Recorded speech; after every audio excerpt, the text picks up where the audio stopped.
welcome back to Grandma's Handbag in the new record room. Great to have you with us. Bit of a test flight here. I don't know how this is going to sound or look, so I'll be looking to for your feedback after the episode. Let me know how this one goes. Obviously, if it's really crap, you won't be seeing this, but we'll see how we go. Anyway, cheers to you all for checking back in.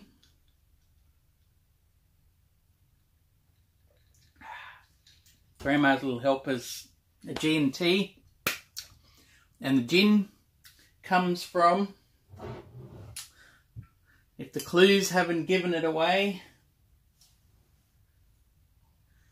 New Zealand. We got a Rogue Society gin, the Goldilocks version, 57%. So this is a good, strong gin, Navy strength, if there was such a thing for gin. I'm sure there is for rum, but anyway, digressing already. Record roundup with a theme. New Zealand is the theme, New Zealand music, and I've been on a bit of a buying and tracking down spree the past few months, just trying to get quite a few things from New Zealand that I've been wanting for a long time. And yeah, all you guys have very much influenced me to get on board and grab them, because, you know, you can pick up things. It's made me sort of wonder how I amass a collection. You can pick up things as you go along, you know, wherever the value strikes you. But kind of realised last year, thanks to a lot of people's videos, is that people make dedicated attempts to plug those holes in the collection, you know, grab things on their want lists and, you know, specific artists where you want everything that they do. So been inspired by that a little bit to go forward and grab some records, and here's quite a few that I've picked up online at not easy prices, but not too bad, and one or two in store as well. So this is going to have a few Flying Nun bands, and there's a corollary or a similar band called label called Expressway, which I think was a tape-only record. And if we refer to the map over here, the very scientific map, Expressway was very much a Dunedin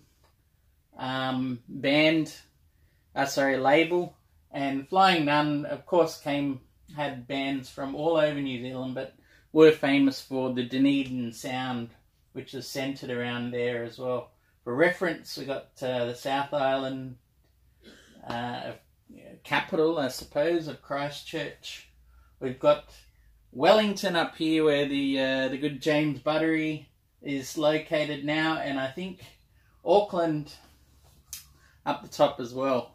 Beautiful country, and yeah, I've been a fan probably since I was a little kid. I remember my dad coming back and bringing back from a sales trip. He was a sales manager that covered New Zealand and Australia for a good time. He brought back a little Kiwi when I was about 6. Now, this isn't the guy. I lost him as a kid, but I was able to find my mate Jeff here. Hey Jeff, thank you for checking in. Don't you touch the helper. Jeff, a few years ago when we went on a trip to New Zealand, sometimes it's actually closer to New Zealand than it is to go across the other side of Australia. So I've been to New Zealand 3 or 4 times, but never across to Perth. Anyway, I need to show some records. The basic theme about this is, what can I say? It's, as I said, Flying Nun and Expressway, and I'm really been focusing on Peter Gutteridge, who was a member, very early member of the Clean, and his name keeps popping up through here, as you'll see throughout these titles. So let's jump into it. The first one from 1983, the Great Unwashed, Clean Out of Our Minds. All right. the Great Unwashed came out of the Clean, who were in their first incarnation around from 1978 to 82. Pretty sure they were a Christchurch band. And yeah, by 1982 the Clean had packed up and gone, run out of things to do. Maybe they were disenchanted with the New Zealand music scene, or thought they'd done everything they could do. So they disbanded and then regrouped, just the two brothers, David Kilgore and his brother Hamish. David mainly guitars and instruments, and Hamish on drums, and made this minor classic. Great album. What could I say? It kind of mixes for me it's a mixture of the Kinks and Syd Barrett in a skiffle group. I don't know. Have a listen. Tell me what you think of this sound clip.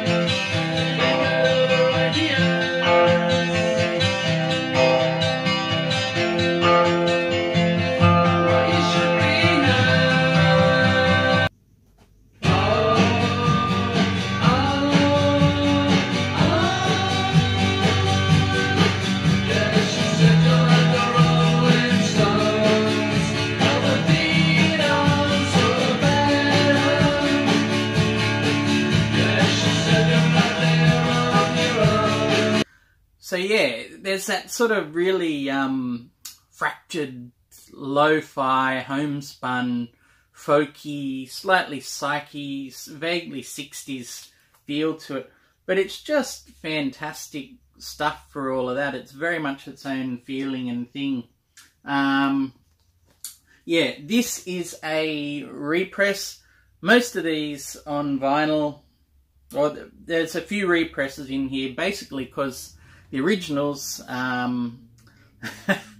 and some of which have been shown by James Buttery on his channel, and just so expensive. I think you have to be lucky to find them at decent prices. But luckily, these sorts of albums that were such small sellers then are getting represses in the US. So if you see them around, I do recommend you pick them up. Anyway, The Great Unwashed, Clean Out of Our Minds. Just fantastic, fantastic stuff. Okay, so the next one I picked up was a CD, and this is the most I've paid for a CD in a long, long time. It was a touch over $30 US. Ridiculous, I know. It's like 1990s prices all over again. And this came from America via, well, all of my friends helped. So I went to my friend Michael, who's living in America. Thank you, Michael. And then brought back by Anthony and Adam. You guys, cheers for your link in the chain, who were visiting Michael. This was towards the end of last year anyway. But I bought this basically because it's called Collection, The Great Unwashed. It is all recorded works of The Great Unwashed, which includes this album up the top here, all these tracks. And then they did a 5-track EP where they were joined by Peter Gutteridge. Peter Gutteridge was an early Clean member, as I mentioned before. And he joined back up in 1984 to do this 5-track EP. Now, these 5-track singles, I think it's called, are going for $100 to $150. I just couldn't afford that. But these tracks are just absolutely essential. And especially the 3 tracks that were written by Peter Gutteridge: Can't Find Water, Born in the Wrong Time, Boat with No Ocean. I'll try and leave you a small clip. there's just something very tender about them that I really, really resonate with. I don't know why. It's very much the nascent songwriting of Gutteridge, and we'll see in the next one just what he turned into songwriting and sound-wise a few years later. And dare I tell you, will you promise not to share with anybody else?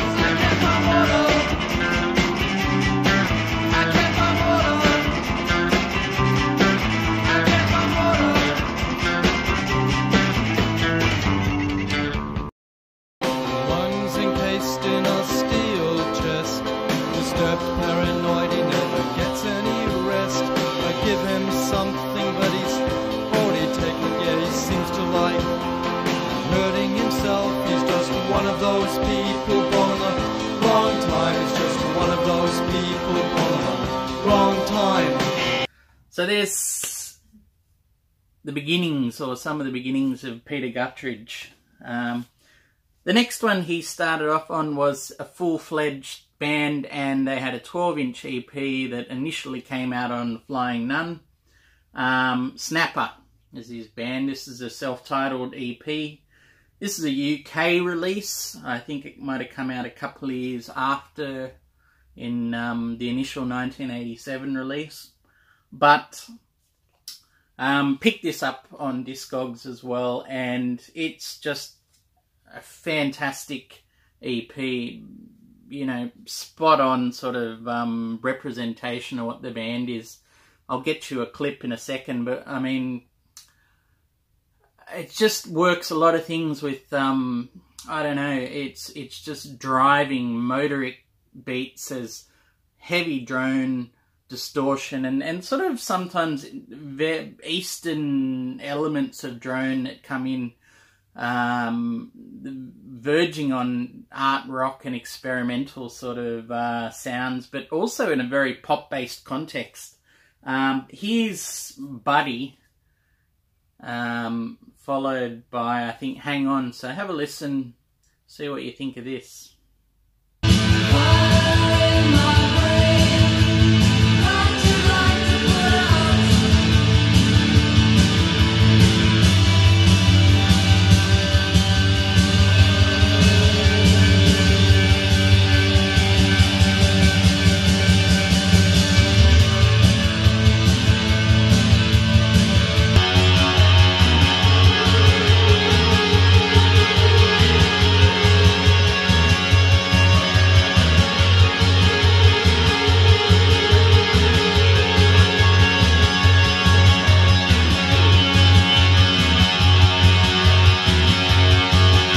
So yeah, Snapper's debut EP,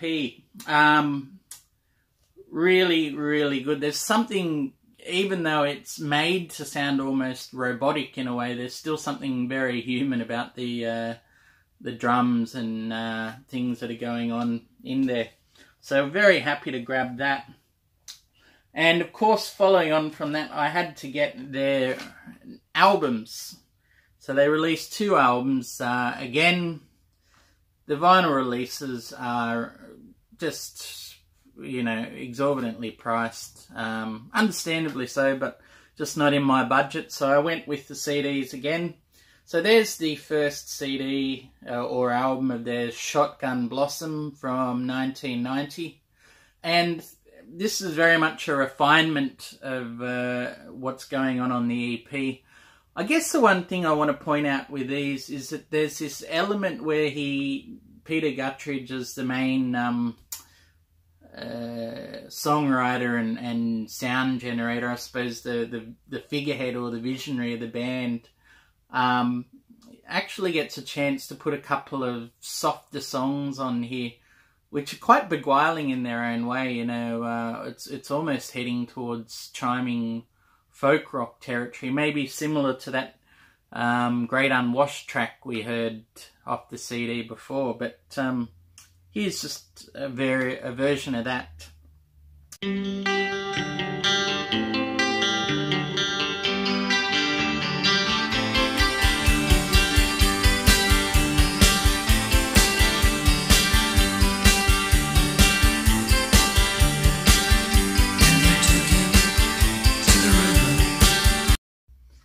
So you can see there's a softer edge there, but at the same time, you know, 13 songs, 35 minutes. It's, you know, each song doesn't hang around. Hits it, quits it. Great, again, driving rock, distortion and drone, all in equal measure. Really good stuff. All right, we're going to take a slight detour now onto the Expressway Records. And this album came out in '92. I just sort of do this chronologically because it's sort of interesting to see, chart the, you know, just where Peter Gutteridge turns up, I suppose. So we've got Sandra Bell with the album Dreams of Falling. This came out in 1992. Initially it was cassette only on the Expressway label. And it's just a fascinating sort of document. In a way, it feels a lot more 80s than 90s. And I don't know exactly why that is, except to say perhaps it's, you know, it's experimental as that, again, that art rock and it's getting towards avant-garde. There's sound collage elements and things in here. I don't know if I'm putting a good example on there, but if we've got here, if we read the hype sticker, an experimental tour de force that ranges from ethereal sound collage to poetic industrial noise. Have a listen and see if those words match up.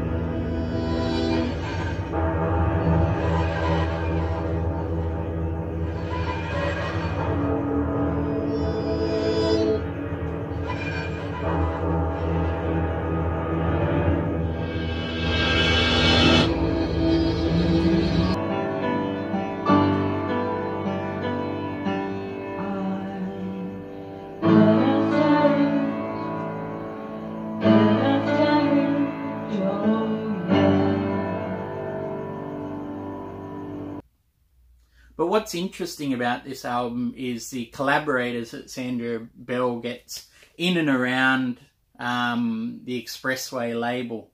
Yeah, you have people like Peter Jeffries turning up on here, Alistair Galbraith, who James Buttery showed recently, started out in board games from memory, and since then he's gone on to a lot of underground labels in America like Silt Breeze and solo projects. Very interesting stuff. I don't know if he was with Dadamar for a while. But yeah, we also have in here, again, the man of the moment, Peter Gutteridge, playing keyboards and distortion on 2 tracks, Subway Nihilism and The Country Girls. So you can definitely hear his influence on those songs, but outside of that, very interesting in its own way. Now, this album comes out on straight to video as a re-release, or first time on vinyl. It's a great label name, Straight to Video.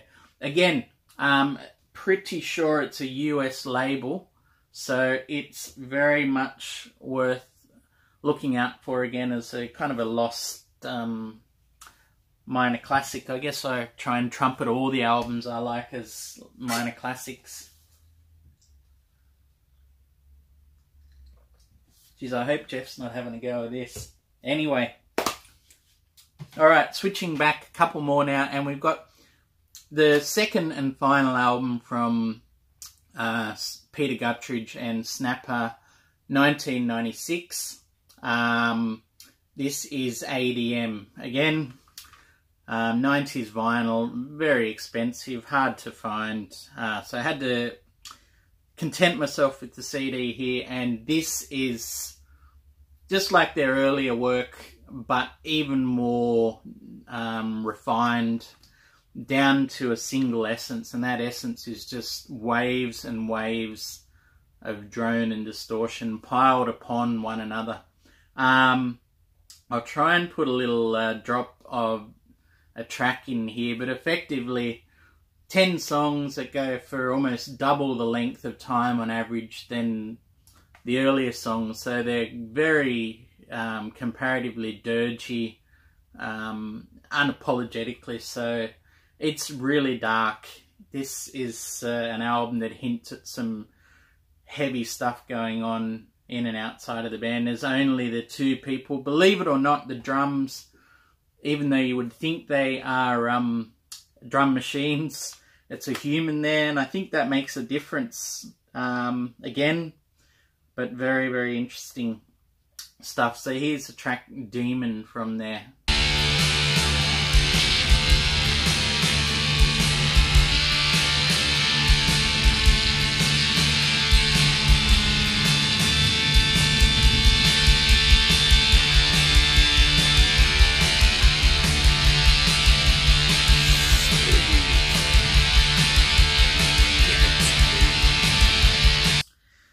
Yeah, and you can hear how intense and horrific that is.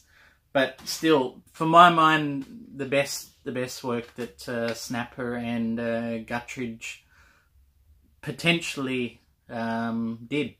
Anyway, lastly, just to bring it to a neat circle, I found for a couple of dollars in a shop. This is a Flying Nun album from 1998. From High Dependency Unit.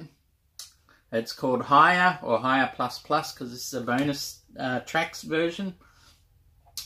And this is firmly in the post-rock territory, very much on the noisier end of post-rock. Not quite into Mogwai territory, but not too far off it in a way. And what a great find this was as well. Very, very surprised. And the reason I knew this band effectively was that around about the same time this was made, I had a compilation, or not long after, there was a compilation celebrating The Clean, that band that we mentioned at the start. And on that compilation, God Save the Clean, I love that title, was High Dependency Unit playing with Peter Gutteridge on the one song that Gutteridge wrote or co-wrote when he was in The Clean called Point That Thing Somewhere Else. And it's a monster drone psych masterpiece of a song. I'll see if I can get a link down below for you to have a listen to the original version if you've not heard it. Incredible stuff. But from there I knew that these guys must have some sort of pedigree. And they sure did. It made sense that they were linked up with Peter Gutteridge to do that song and to pay homage to that kind of noise and art psych rock lineage. So there we go. That's the record roundup, and with a few CDs, number 11 for Grandma's Handbag, the detour to New Zealand. It's always good to keep a map handy. Well, that's enough from me, guys. Thank you so much for checking in. I do hope you heard something you like. Let me know what you think of these. If you've got a favourite New Zealand band from any year or any label, any genre, if there's anything I need to hear from New Zealand, let me know. Also, I'll put a link down below to James Buttery's YouTube channel and to his podcast, The Good, The Bad and the LP. Highly recommended. Great listening for a musical podcast out of New Zealand, and just a very personal journey and stories of growing up and learning about, I suppose, the musical heritage that you can be born into or grow up in. A fascinating listen and journey, and it's something I've been enjoying and learning a lot from as well. Not to mention James throwing up some incredible pictures of his collection for New Zealand Music Month on places like Instagram and the likes. It's yeah, just has my mouth drooling at each picture of some of these incredible records and bands. Anyway, rambling again. Thank you very much, guys. Take care, and we'll talk soon.